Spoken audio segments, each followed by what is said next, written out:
ये आकाशवाणी जयपुर अजमेर है। अब आप रितिका गुप्ता से कोटा जिले की चिट्ठी सुनिए।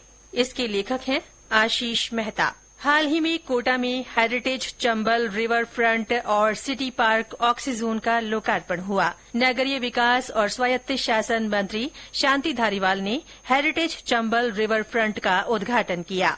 इस अवसर पर विधानसभा अध्यक्ष डॉ सीपी जोशी के साथ विभिन्न मंत्री उपस्थित रहे। डॉ सीपी जोशी ने कहा कि शहरी विकास का उदाहरण कोटा में मिसाल के तौर पर देखा जा सकता है। उन्होंने सभी विधायकों से अपने अपने क्षेत्र का विकास करने का आह्वान किया। तकरीबन 1400 करोड़ रुपए की लागत से ये रिवर फ्रंट चंबल नदी के दोनों छोर पर विकसित किया गया है। हेरिटेज रिवर फ्रंट स्थापत्य कला, संस्कृति और इतिहास का खूबसूरत नमूना है।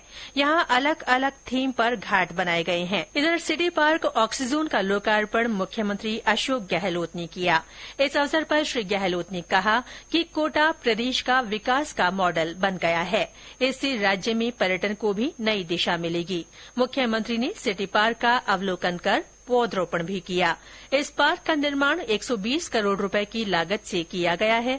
75 एकड़ में फैले इस पार्क में 1800 मीटर लंबी नहर और कई पहाड़ियां बनाई गई हैं। यहां पर एक पक्षीशाला भी बनाई गई है, जिसमें 50 से अधिक प्रजातियों के हजारों पक्षी रखे जाएंगे। पार्क के बीच मैसूर की तर्ज पर शीश महल बनाया गया है। उपराष्ट्रपति जगदीप धनखड़ हाल ही में कोटा जिले के दौरे पर रहे। उन्होंने कोटा में प्रतियोगी परीक्षाओं की तैयारी कर रहे विद्यार्थियों से संवाद कर उनका उत्साहवर्धन किया। श्री धनखड़ ने कोटा में आयोजित सेवानिवृत्ति गौरव समारोह में भी भाग लिया। उन्होंने इस दौरान कहा कि भारत को विश्व की 5वीं बड़ी महाशक्ति बनाने में शिक्षकों का बड़ा योगदान है। प्रधानमंत्री नरेंद्र मोदी ने आकाशवाणी से प्रसारित 104वें मन की बात कार्यक्रम में कोटा के अमनप्रीत सिंह के बारे में चर्चा की। अमनप्रीत सिंह वर्ष 2016 से डेयरी फार्म चला रहे हैं। वे अपने फार्म में बायोगैस का उपयोग करते हैं। इसके लिए उन्होंने 2 बायोगैस प्लांट लगाए हुए हैं। बायोगैस के उपयोग से बिजली पर होने वाला उनका खर्चा लगभग 70% तक कम हो गया है। आज उनका व्यवसाय देश भर के साथ ही अमेरिका, कनाडा, दक्षिण अफ्रीका, दुबई और कतर तक फैल गया है। उनके इसी प्रयास की सराहना करते हुए प्रधानमंत्री ने कहा कि ये देश भर के डेयरी किसानों को प्रेरित करने वाला है। चंद्रयान 3 की सफल लैंडिंग का जश्न जिले भर में मनाया गया। लैंडिंग से पहले जिले में विभिन्न स्थानों पर प्रार्थना की गई। लैंडिंग होते ही आतिशबाजी की गई और मिठाइयां बांटी गई।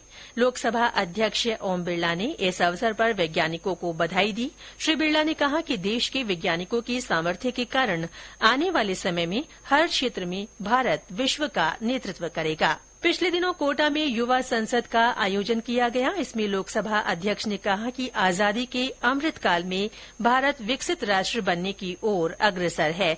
इसके लिए आवश्यक है कि देश के युवा राजनीति में सक्रिय भागीदारी निभाएं। 77वां स्वतंत्रता दिवस जिले भर में हर्षोल्लास के साथ मनाया गया।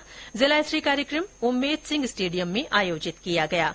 कार्यक्रम में स्वायत्त शासन मंत्री शांति धारीवाल ने ध्वजारोहण कर मार्च पास्ट की सलामी ली। इस अवसर पर विभिन्न क्षेत्रों में उल्लेखनीय कार्य करने वाली 87 प्रतिभाओं को सम्मानित किया गया। पिछले दिनों स्किल अप कोटा कार्यक्रम के तहत 300 महिलाओं को सिलाई मशीन वितरित की गई। इस दौरान कोटा बूंदी सांसद और लोकसभा अध्यक्ष ओम बिरला ने कहा कि विभिन्न क्षेत्रों में महिलाओं को प्रशिक्षित कर कोटा बूंदी को आत्मनिर्भरता का मॉडल बनाया जाएगा।